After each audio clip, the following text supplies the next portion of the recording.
This is one-on-one session with the ForumIAS founder and director 𝐂𝐡𝐚𝐬𝐽. In this session, students are asked questions to test their preparedness for the personality test. One-on-one sessions are not mock panel sessions.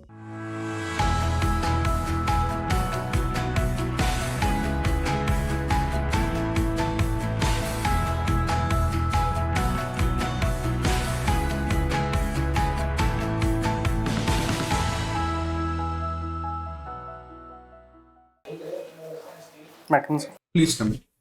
Thank you, sir. Have a seat. Let us begin by introducing yourself to me. Yes, sir. So my name is Akash Garg. I belong to Meerut, and most of my schooling is from Meerut only. And except for 2 years, I went to Birla School, Pilani. I did my graduation in civil engineering from IIT Roorkee in 2016, and since then I've been preparing for civil services. Akash, since 2016 you have been preparing. Now this is 2023. What is taking so much time? So this exam being a very complex in itself, so in every attempt some mistakes I've made, and I've learned from those mistakes, and this year finally I'm appearing for the interview. What mistakes do you think you made? Sir, I made mistakes in my optional subjects where the efforts were lacking as per the demand of the this exam. What is your optional subject? So mathematics. What is India's contribution to mathematics according to you? So we have known India's contribution from the ancient times, where we have given theories and the predictions which were later developed in the western part. So like a relation to the distance between Earth and Sun, and the Earth-centric theory was falsely propagated in Western place, which was given by Indian mathematician as being a sun-centric astrophysical theory. And then we have given the zero to the... In essence, you want to say that our contribution is zero. The digit zero we have given, which was very helpful. What is the highest prize awarded in mathematics? So it is Fields Medal, which is awarded. But I've heard there is something else which is often known as the alternate Nobel. Is this the one which is known as the alternate Nobel? The Fields Medal, yes. Fields Medal. There is another prize which has equal importance. Sir, The Fields Medal is the President's Medal. No, sir, it's given at the international level. Any other prize? I'm not aware of it. It sounds similar to Nobel. Now tell me. Sorry, sir, I'm not aware. Abel Prize? Okay, sir. Why you are not aware of it? Mathematics. You are from Meerut in Uttar Pradesh. Yes. What are the major 3 challenges before UP as a state today? So first of all, I would say the unemployment. Then agriculture related issues are there, where the farmers are not getting their remunerated income. And third, I would say the imbalanced development across the state, where some part is more developed as compared to the other parts. Can you compare and contrast Eastern UP and versus Western UP? Yes, sir. So it started with the emergence of Green Revolution, where the Western UP saw developments related to agriculture. Then industrialization also happened in Western part, whereas the Eastern part of the UP still is majorly depending on agriculture and industrial. Why Western UP benefited from Green Revolution but Eastern UP could not? So it was more focused on these Punjab, Haryana and Western UP part, because the irrigation facilities were provided to these areas. But Eastern UP is having natural irrigation facility, Indo-Gangetic plains. Rainfall is also better there. Where is rainfall better? Eastern or Western UP? So in Eastern UP. Eastern UP. Then why we are going for Western UP? So because of the mismanagement of irrigation facilities again in Eastern UP, because the rainfall is seasonal and the management is not as per the requirement. Tell me, what are some important sites of importance of Buddhist? From the perspective of Buddhist, what are some important sites? So in in UP? Uttar Pradesh, Hmm. so there is Kushinagar, where the Buddha got Mahaparinirvana. Then there's Sarnath, and Kushinagar Buddha got Mahapar. In Sarnath, what did Buddha do? so he gave his first sermon after getting enlightened. What were the four noble truths of Buddhism? So first one was dukkha, that there is pain and suffering in this world.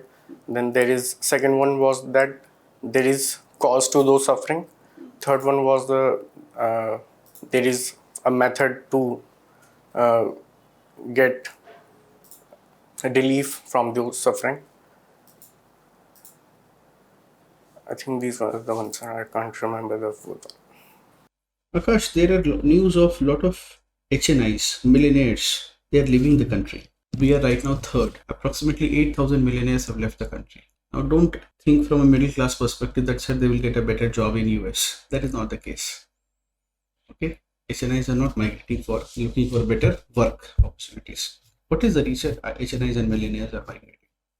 So the general reason could be the better opportunities for the upcoming generations in terms of education, and the reason being for high net worth individuals for migrating, it's because of the uh, way they are getting opportunity to settle in other countries is via investment routes, because they have the capacity to invest in various programs of the countries like Poland, Australia, and United States.